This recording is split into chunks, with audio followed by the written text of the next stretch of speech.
Halo, selamat pagi Ibu dosen dan teman-teman.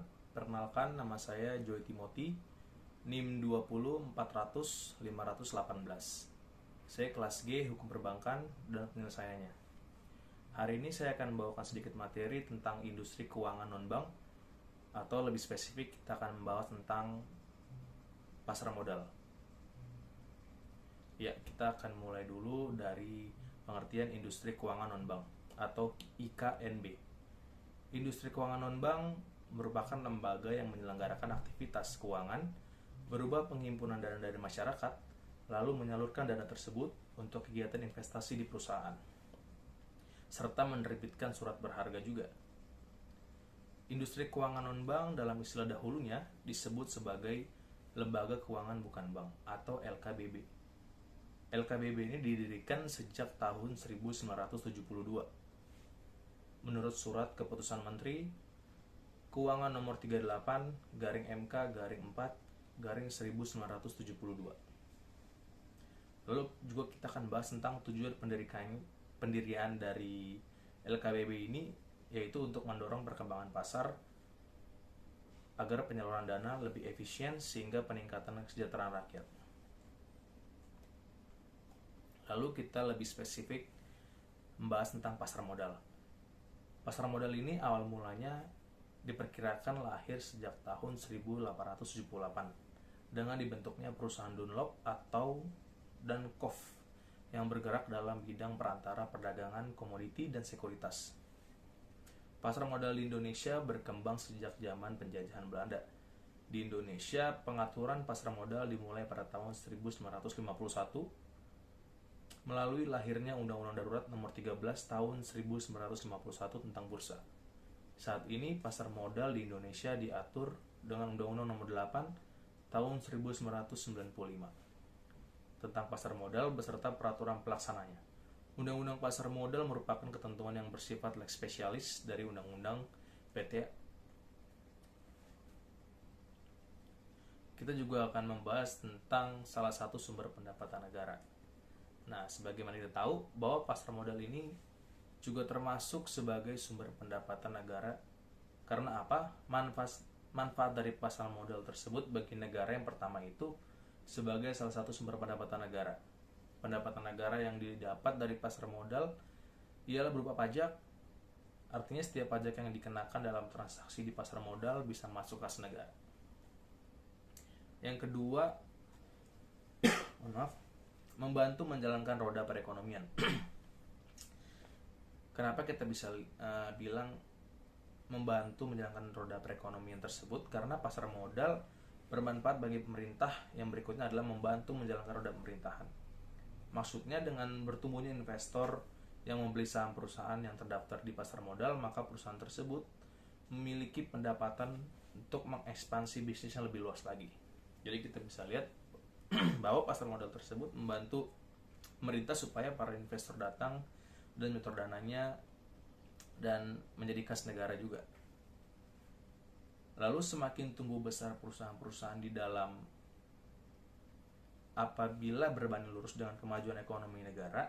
Selain itu, apabila perusahaan semakin besar bisnisnya dan semakin banyak jumlah, maka tenaga kerja yang dibutuhkan juga semakin meningkat, yang artinya membuka lapangan pekerjaan bagi masyarakat.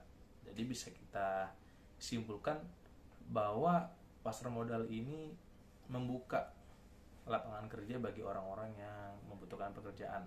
Jadi sangat banyak keuntungannya ada pasar modal bagi roda pemerintahan tersebut. Yang ketiga, manfaat pasar modal yaitu menarik investor asing ke dalam negeri, atau bisa juga investor dari dalam negeri. Kenapa kita bisa bilang pasar modal itu menarik investor ke dalam negeri? Karena manfaat pasar modal bagi negara adalah bisa menarik investor asing untuk berinvestasi ke dalam negeri. Jika pasar modal dikelola dengan baik, maka investor asing akan tertarik untuk menanamkan modalnya di Indonesia. Keuntungannya kita bisa tahu bahwa dengan adanya investor asing, perusahaan bisa mengembangkan bisnis menjadi lebih luas lagi. Seperti yang disinggung sebelumnya, perusahaan-perusahaan yang semakin tumbuh besar menjalankan beriringan dengan kemajuan ekonomi suatu negara. Artinya memang pasar modal ini memberikan keuntungan bagi negara. apalagi juga membantu investor untuk memilih investasi apa yang cocok. Makanya pasar modal ini ada di dalam investor. Lalu kita akan membicarakan tentang manfaat pasar modal bagi investor dan masyarakat. Investor dalam hal ini adalah pemodal yang ingin menginvestasikan dananya dengan membeli instrumen-instrumen pasar modal. Kita bisa artiin dulu ya bahwa investor itu adalah seorang atau pemodal yang ingin menanamkan dananya atau uangnya dalam jumlah yang cukup banyak dalam suatu perusahaan atau dalam suatu negara. Siapa aja sih yang bisa kita bilang sebagai bermodal atau pemodal? Siapapun masyarakat bisa untuk menjadi investor di pasar modal. Lalu kita akan bicarakan bahwa ada banyak manfaat pasar modal yang dirasakan oleh masyarakat. Yang pertama, mendapat keuntungan. Kenapa kita bisa bilang seperti itu? Karena manfaat pasar modal bagi investor yaitu keuntungan bagi investor itu meningkat. Sesudah seharusnya tujuan dari berinvestasi adalah mendapat keuntungan. Salah satu keuntungan yang didapat adalah dividen dari investasi di pasar modal dalam bentuk saham. Apabila saham yang kita investasikan nilainya terus meningkat di pasar modal, akan menjadi keuntungan yang sangat besar. Kita bisa lihat, memang jika investor menanamkan modal kepada kita, jadi hal tersebut bisa menjadi keuntungan bagi negara dan juga bermanfaat bagi masyarakat. Manfaat yang kedua yaitu menambah alternatif investasi. Kenapa kita bisa bilang menambah alternatif investasi? Memang manfaat pasar modal bagi masyarakat itu jika yang dilakukan di bidang properti seperti tanah ataupun rumah pada umumnya membutuhkan modal yang sangat besar. Kini masyarakat juga bisa berinvestasi di pasar modal tanpa modal yang sangat besar atau modal yang sangat tinggi. Jadi tidak perlu lagi dengan modal yang cukup tinggi. Contohnya di investasi reksadana. Calon investor bisa berinvestasi hanya dengan modal awal di bawah 500.000, begitu juga dengan investasi di sektor saham. Kita bisa lihat memang sudah banyak juga seperti aplikasi-aplikasi saham. Saya juga sendiri ikut juga seperti aplikasi Bibit. Saya main, memang dia itu modal tidak terlalu besar, jadi sebagai mahasiswa atau siswa juga kita bisa ikut berinvestasi karena itu sangat bagus. Lalu memang pasar modal memiliki peran yang sangat besar bagi perekonomian suatu negara karena pasar modal menjalankan dua fungsi sekaligus, yaitu fungsi ekonomi dan fungsi keuangan. Pasar modal dikatakan memiliki fungsi ekonomi karena pasar menyediakan fasilitas yang mempertemukan dua kepentingan, yaitu pihak yang memiliki kelebihan dana atau investor dan pihak memerlukan dana atau issuer. Dengan adanya pasar modal, maka pihak yang berkelebihan dana dapat menginvestasikan dana tersebut dengan harapan memperoleh imbalan atau return, sedangkan pihak issuer atau dalam hal ini perusahaan dapat memanfaatkan dana tersebut untuk kepentingan investasi tanpa harus menunggu tersedianya dana dari operasional perusahaan. Kenapa kita bisa bilang seperti itu? Karena memang itu seperti simbiosis mutualisme. Jadi seorang investor yang kelebihan dana, dia bukan hanya membawa dana percuma-cuma. Jadi dia menginvestasikan dana tersebut dan dia bisa memperoleh keuntungan di masa yang mendatang. Dan juga manfaat bagi perusahaan atau seorang yang menerima investasi dari seorang investor, mereka akan mendapat keuntungan karena apa? Dana mereka yang kurang atau mereka yang berkebutuhan dana itu akan tercukupi oleh adanya dana masuk dari investor. Jadi itu sangat-sangat membantu sekali. Lalu kita bisa bilang bahwa pasar modal memiliki fungsi keuangan karena pasar modal memberikan kemungkinan dan kesempatan memperoleh imbalan atau return bagi pemilik dana sesuai dengan karakteristik investasi yang dipilih.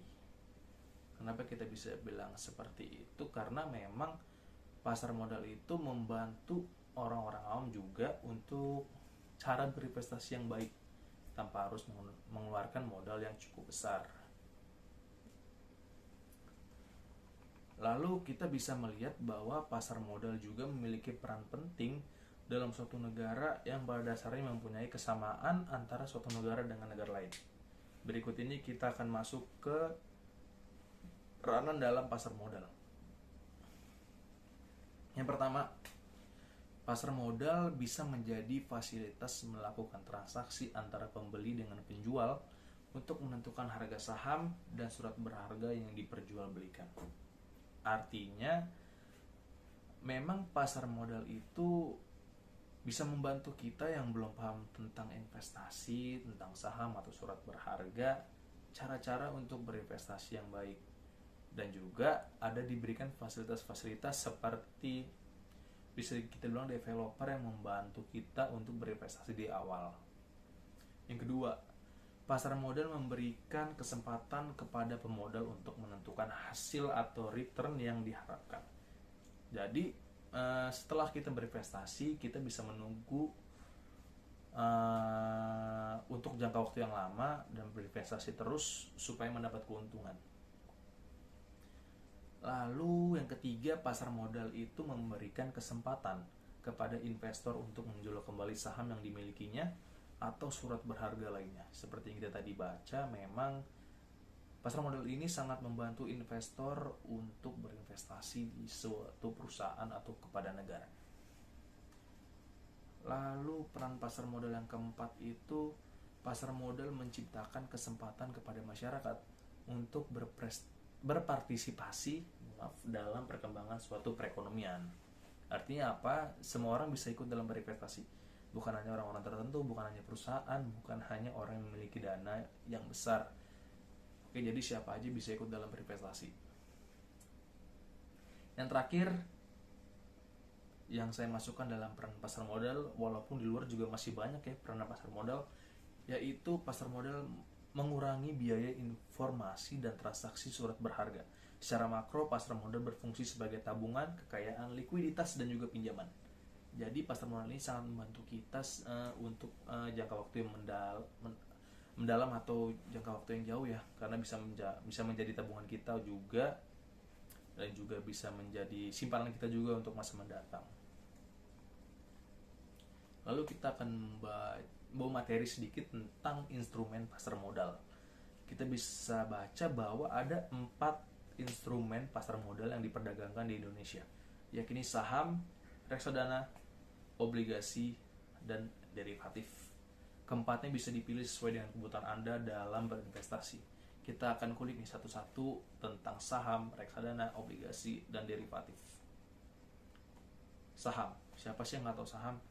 Saham adalah instrumen pasar modal yang paling populer. Kenapa? Karena manfaat pasar modal berupa dividen juga didapat dari berinvestasi di saham. Jadi saham juga membuat kita ikut dalam pasar modal. Secara sederhana, saham adalah surat tanda bukti kepemilikan seseorang pada suatu perusahaan. Dengan kata lain, jika Anda membeli saham suatu perusahaan yang diperdagangkan di pasar modal, maka Anda membeli hak milik terhadap perusahaan tersebut. Karena menjadi salah satu pemilik, Anda berhak mendapatkan dividen atau keuntungan yang diperoleh oleh perusahaan untuk kemudian dibagikan kepada para pemilik saham. Semakin besar juga saham perusahaan yang Anda miliki, semakin juga besar dividen yang Anda peroleh. Artinya apa? Saham itu kita memasukkan dana kita pada suatu perusahaan. Nah, setelah kita masukkan dana kita ke perusahaan, uang kita itu dapat menjadi simpanan kita, dan simpanan itu bisa kita pakai, kita bisa keluarkan di masa yang mendatang. Dan ini sangat bagus banget untuk teman-teman, apalagi kita yang masih muda. Kita bisa coba investasi lewat saham, karena itu nggak terlalu berat, simple juga, dan sudah banyak juga orang-orang pakai. Oke, yang kedua, kita berbicara tentang reksadana. Selain saham, ada juga reksadana. Instrumen populer ini bisa kita kenal karena walaupun dia juga sangat menonjol dalam pasar modal, tapi dia juga berbeda dengan saham.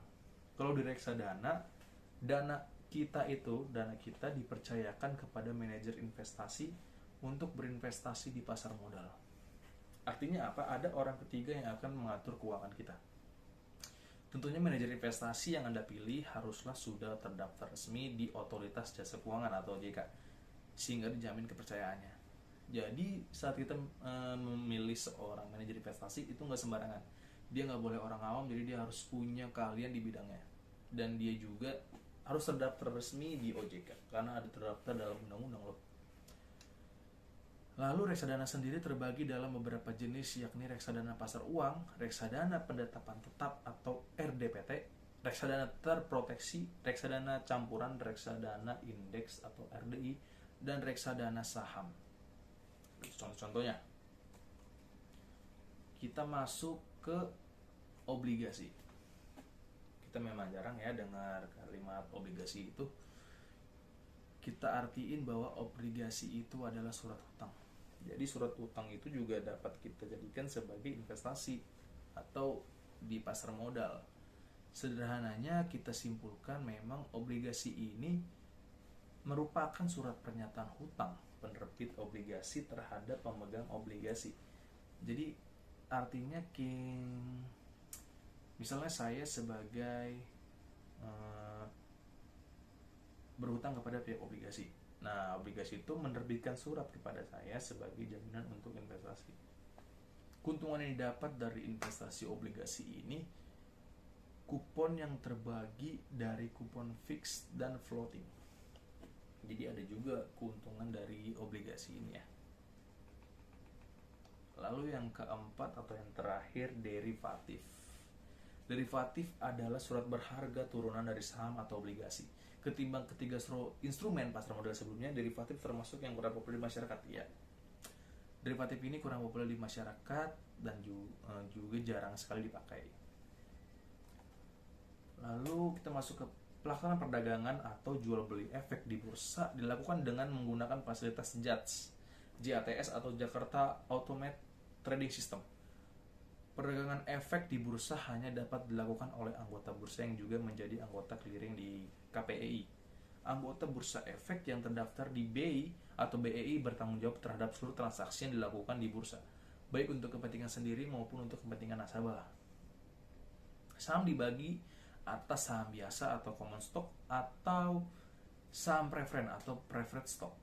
Saham biasa merupakan saham yang menempatkan pemiliknya paling junior atau akhir terhadap pembagian dividen dan hak atas kekayaan perusahaan jika perusahaan tersebut dilikuidasi atau tidak memiliki hal-hal istimewa.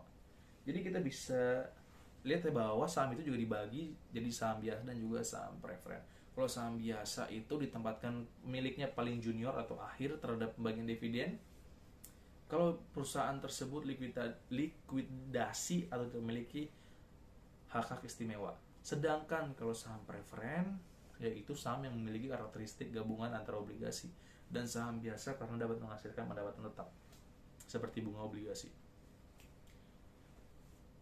Lalu kita bisa tahu memang saham preferen ini memiliki karakteristik gabungan dari obligasi dan saham.